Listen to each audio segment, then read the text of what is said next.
الحمد لله وكفى وسلام على عباده الذين اصطفى أما بعد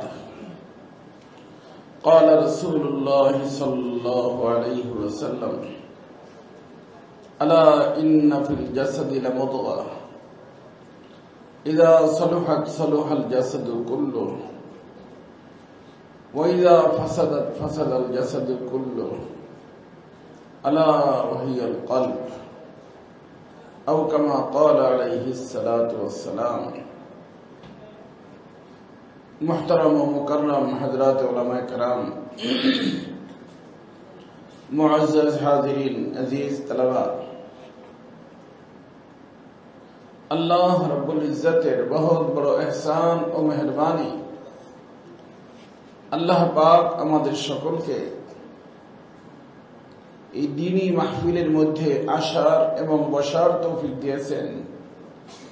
এজন্য সকলেই আল্লাহ পাকের শুকর আদায় করি আলহামদুলিল্লাহ।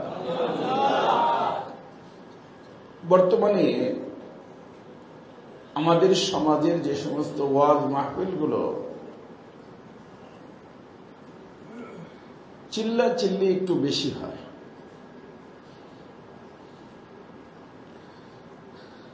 আল্লাহ যারা আমরা আলোচক থাকি তারাও না চিল্লিলে জজবায় আসি না, আর আপনারা যারা শ্রোতা থাকেন আপনাদেরও না চিল্লিলে ভালো লাগে না। আলোচক কি বলতেছেন দেখা যায় তারও চিন্তা ফিকির থাকে না। মহল্লার মানুষ হোয়াইট হাউস ভেঙে দেয়, তাকে মহল্লার ইমামতি করে ভেঙে দেয় কোনটা? হোয়াইট হাউস, এখানে বসে। আর যারা স্লোগান দেয় বাতিলের আস্তানা উড়িয়ে দাও গুড়িয়ে দাও, জোরে জোরে স্লোগান দেয়, হুজুর অনেক চাতে। তো হোয়াইট হাউস তো ভাঙতে পারে না, দেখা যায় মহল্লার কোন স্থান কোন গুনার কাজ হয় সেটা ভেঙে দেয়, লাগে গন্ডগোল। তো ওয়াজ দেওয়ার উদ্দেশ্য সমাজের ভিতরে গন্ডগোল লাগানো না, বরং ওয়াজের উদ্দেশ্য হল সমাজের গন্ডগোল মেটানো, যাতে করে এলাকার লোকজন ভাই ভাই মুসলমান ভাই ভাই হিসেবে কি করতে পারে, থাকতে পারে। এই জন্য আমি ব্যক্তিগতভাবে এটা পছন্দ করি না রে বাবা। এই জন্য আমার আলোচনার মধ্যে কোনো স্লোগান দেওয়া অনুমতিও নাই, দিবেন না আর দেও না কেউ। তবে আমি একটা কথা আপনাদেরকে বলে দিই, আজিজ তালাবা তোমরা মনে রাখবা, আপনারা যা আছেন আপনারা মনে রাখবেন, বাতিলের আস্তানা ভাঙ্গা আমাদের দায়িত্ব,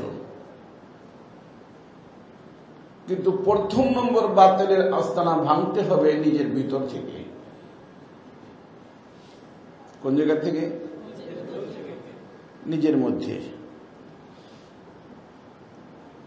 তার কারণ হলো নিজেরটা যখন ক্লিন হবে, আজ পর্যন্ত শুরু থেকে আজ পর্যন্ত খুব লক্ষ্য করে শুনবেন, হক এবং বাতিলের সংঘর্ষ, একটা হক একটা বাতিল, হক ও বাতিলের যুদ্ধ শুরু থেকে হয়ে আসতেছে। কিন্তু হক আর বাতিলের অর্থ কি? হক পন্থী বাতিল পন্থী, এক গ্রুপ হক এক গ্রুপ বাতিল। তো শুরুর থেকে নিয়ে এই পর্যন্ত বাতিলের সাথে শক্তি থাকে প্রকাশ্য শক্তি। কি শক্তি? আগের জামানায় তরবারি ছিল, তরবারি থাকতো। এই জামানায় ক্লাসিনকোভ অন্যান্য অস্ত্রপাতি থাকে, ট্যাঙ্ক থাকে, এই থাকে ওই থাকে। আর শুরুর থেকে নিয়ে পর্যন্ত হকের সাথে হকপন্থী যারা তাদের সাথে যে শক্তি থাকতো এটার নাম হলো রোহানি শক্তি।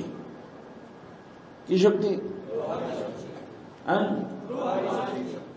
রোহানি শক্তি, অদৃশ্য শক্তি। তো তাদের শক্তিটা দৃশ্যমান, মুসলমান যারা আহলে হক, যারা হকপন্থী যারা, তাদের শক্তিটা অদৃশ্য। এই দৃশ্যমান শক্তির সাথে যখন অদৃশ্য শক্তির টকরাও হয়েছে, আল্লাহ তাআলা অদৃশ্য শক্তিকে বিজয় দিয়া বাতিলকে আল্লাহ তাআলা চূর্ণ বিচূর্ণ শেষ করে দিয়েছে। আজ পর্যন্ত আমাদের ইতিহাসে রে বাবা। আর এই যে রুহানি শক্তি, এইটা আসে হলো, এটার নাম হলো নূর। রুহানি শক্তি একটা কি? নূর। রুহানি শক্তি নূরের নাম। কিসের নাম? তো আগের জমানায় মানুষ নূর কামাই করত, আবার নূর ধরে রাখত। বর্তমান যারা রুহানি শক্তিওয়ালা, ওই দিন আমি চরমনাইতেও বললাম, রুহানি শক্তিওয়ালা মানুষ যারা, রুহানি শক্তি মানে নূর, নূর ধরে কিন্তু রাখতে পারে না।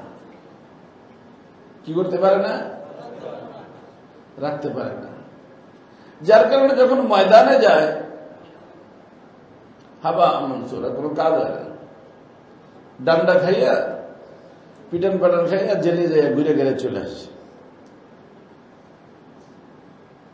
আর যদি রুহানি শক্তি ধরে রাখতে পারত, ওই রুহানি শক্তি নিয়ে হকপন্থী মানুষ যদি মাঠে নামত, তাহলে বাতিলের তাদের মোকাবেলা করার সুযোগ ছিল না। তার কারণ রুহানি শক্তিওয়ালার সাথে আল্লাহ রাব্বুল ইজ্জত থাকে, আর যার সাথে আল্লাহ থাকে তার কোনো ভয় নেই। কথা কি বুঝতে পারছেন? তো এই রুহানি শক্তি আসে ইবাদতের মাধ্যমে, আর রুহানি শক্তি বাকি থাকে তাকওয়ার মাধ্যমে। এই যে নামাজ পড়লাম, নামাজ পড়ছেন না? নামাজকে রাসূল বলেন আসসালাতু নূরু ওয়া বুরহান। নামাজ হলো নূর, নামাজ। তেলাওয়াত কি? নূর। এখন নূর কামাই করলাম, তারা তো 5 ওয়াক্ত নামাজ পড়লাম, তেলাওয়াত করলাম, সালাম দিলাম, মাহফিলে আসলাম, যত ভালো কাজ করলাম, এগুলো কি হয়ে আসলো? নূর হয়ে আসলো। মনে করেন বিরাট নূর আজকে আমি জমা করলাম, জমা করে বাবারে আজিজ তুলাবা ওলামা, বেটা যখন শুইলাম, মোবাইলটা নেট অন করে যে ঘুম আসতেছেন, একটা উলঙ্গ ফিলিং দেখি, ভালো লাগবে। কি দেখলো? উলঙ্গ ফিলিং দেখলো। এখন নষ্ট কি হয়ে গেল? ওই যে পুরো দিন যে নূর কামাইছে, সে নূরটা কি হয়ে গেল? নষ্ট হয়ে গেল। তারপর তো পুরো দিনের মেহনত সব কি হয়ে গেল? জিরোতে চলে আসলো। এখন এই যদি হুঙ্কার দেয় কি হবে? কারণ তার নিকটে রুহানি শক্তিও নাই, জাহিরি শক্তিও নাই। আর ওদের নিকট কি আছে? জাহিরি শক্তি আছে। আর এই লোকটার নিকটে দুই শক্তির কোন শক্তি নাই, তো পিঠের খাবে না, খাবে কি বলো? আর যদি ধরে রাখতে পারত রুহানি শক্তি, এই রুহানি শক্তি নিয়ে মাঠে নামতে পারত, তাহলে বাপের শক্তি নাই তার মোকাবেলা করার। কথা কি বুঝছো?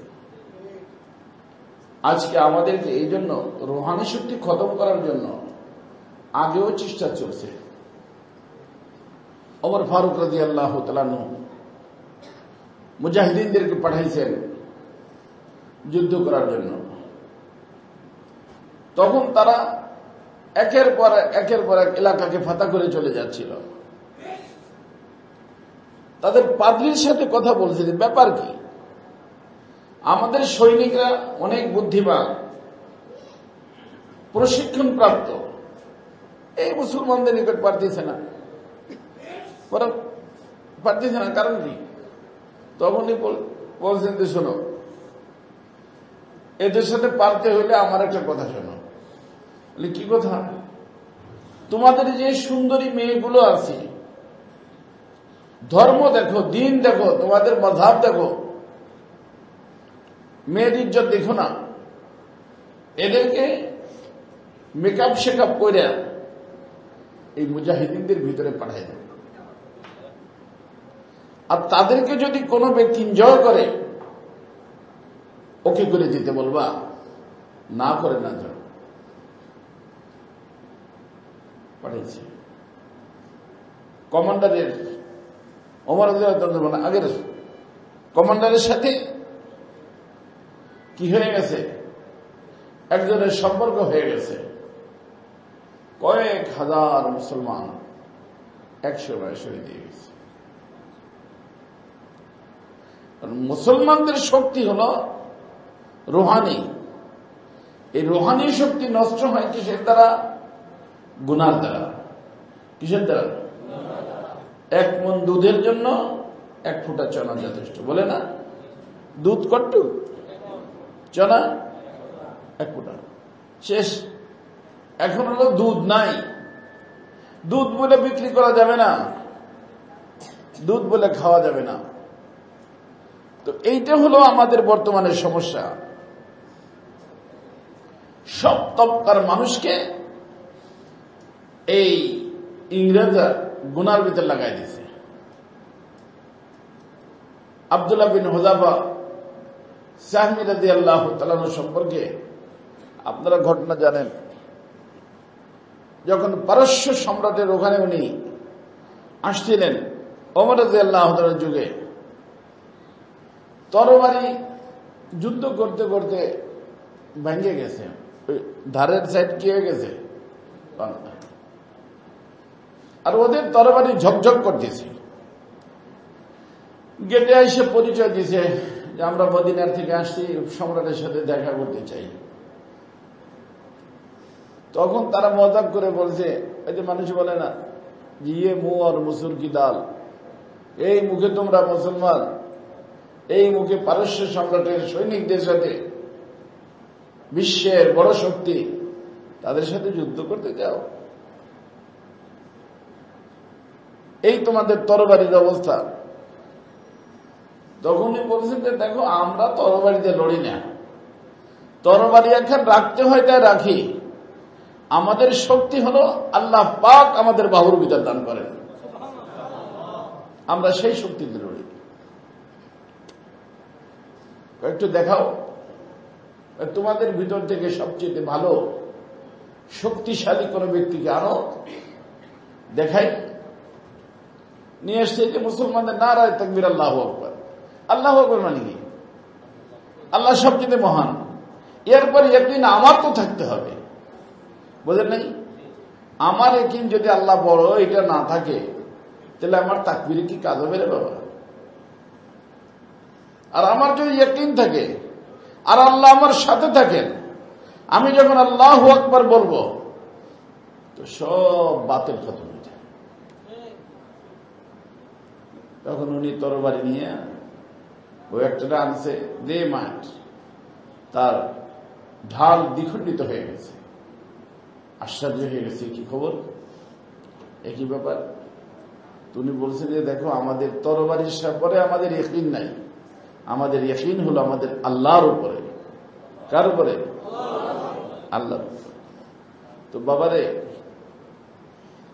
এই বাতিলের রাস্তা উড়িয়ে দাও, গুড়িয়ে দাও, দেও, আমি নিষেধ করি না, কিন্তু আগে সবাই নিজের বাতিলটা, নিজের আস্তানার মধ্যে যে বাতিল আছে কয়টা? 2টা। কারণ ওই আস্তানা হয়তো আল্লাহ রাব্বুল ইজ্জতের নূরের তাজাল্লি হবে, অথবা শয়তানের বসবাস হবে। দেখো না, হাদিস শরীফ পড়ছো না যে আল্লাযী লাইসা ফি জাওফিহি শাইউম মিনাল কুরআনি কাল বাইতিল খারিব, তাই না?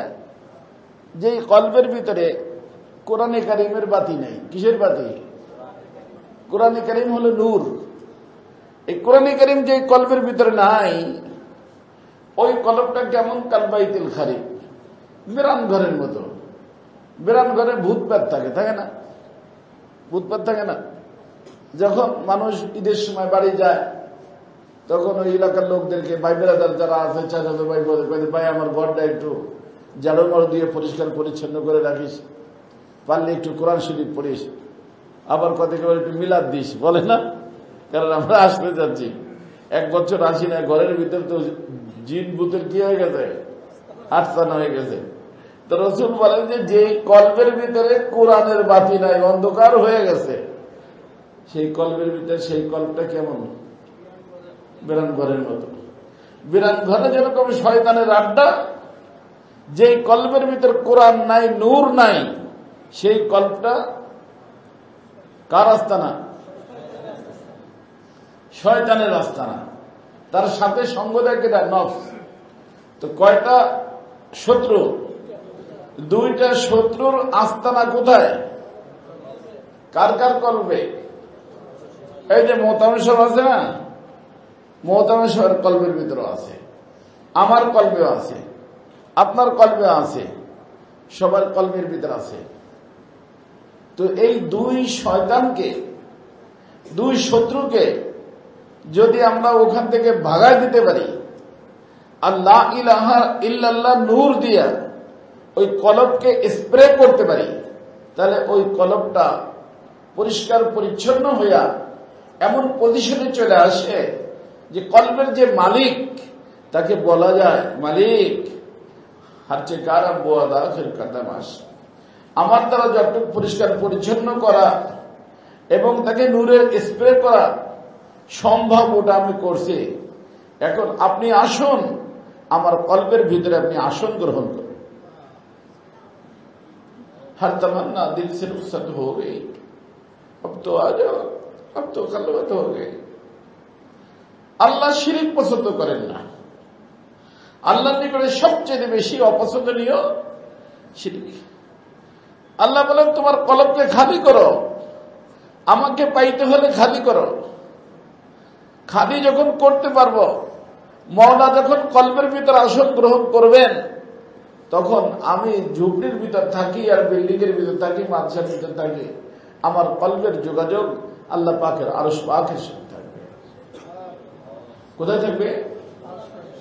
তো আরশ পাকের সাথে যেমন লোকটার যোগাযোগ, এই দেখেন না, আগে বলতো হাওয়া ভবনের সাথে তার সম্পর্ক, বুক ফুলে চলতো। আবার কিছুদিন আগে জয়ের সাথে সম্পর্ক, বুক ফুলে চলতো না? বাবা রে, এরা তো ভিক্ষুক। এরা কি ভিক্ষুক? মালিককে আল্লাহ। তো ভিক্ষুকের সাথে সম্পর্ক হইলে যদি বুক ফুলায় চলা যায়, তো মালিকের সাথে যার সম্পর্ক হয়ে যাবে, সে কিভাবে চলবে? লা ইয়াখাফুনা বিল্লাহি লাওমাতা লাইম। এই কায়নাতের ভিতরে সে কাউকে ভয় করে না। কি জন্য ভয় করবে? কথা কি বুঝে আসছে না? এই জন্য নারায় তাকবীর দিতে আমি নিষেধ করি না। বাতিলের আস্তানা উড়িয়ে দাও, গুড়িয়ে দাও, তাও আমি নিষেধ করি না। কিন্তু প্রথম নিজের ভিতরে যে আস্তানাটা আছে, এটা ক্লিন করে তোরে বাবা। কথাটা কি বুঝে আসছে না? এটা করতে কারা কারা রাজি আছে? কোন জায়গা? এই যে ভিতরে, এখানে একটা আস্তানা আছে। এই আস্তানা ক্লিন করতে হবে কয় শক্তির থেকে? একটা হলো নফস, একটা হলো শয়তান। আর এর ভিতর বসাইতে হবে কাকে? ওই কলমের মালিককে। কলমের মালিক যখন বুঝবে, কুলুবুল মুমিনিনা আরশুর রহমান, মুমিনের কলব তখন আল্লাহ পাকের আরশে পরিণত হয়ে যাবে। আর আল্লাহ পাকের আরশ যখন কলব হয়ে যাবে, আল্লাহু আকবার, লাইয়াসানি আরদি ওয়ালা সাফাই, আল্লাহ তাআলা বলেন যে আমি এত মহান যে আসমান জমিন আমাকে সামাল দিতে পারে না, কিন্তু আমার এই বনি আদম, আমার বান্দা, ওর কলবের ভিতরে আমি রব্বুল আলামিন আমার জায়গা হয়ে যায়। আল্লাহ পাক বাতিনি পরিধি এত বড় দেন যে পুরো বিশ্ব যদি একদিকে চলে যায় আর ও একা একদিকে, ও একাই যথেষ্ট সব বিশ্বের সাথে মোকাবেলা করার জন্য। কারণ ওর সাথে কে আছে? আল্লাহ।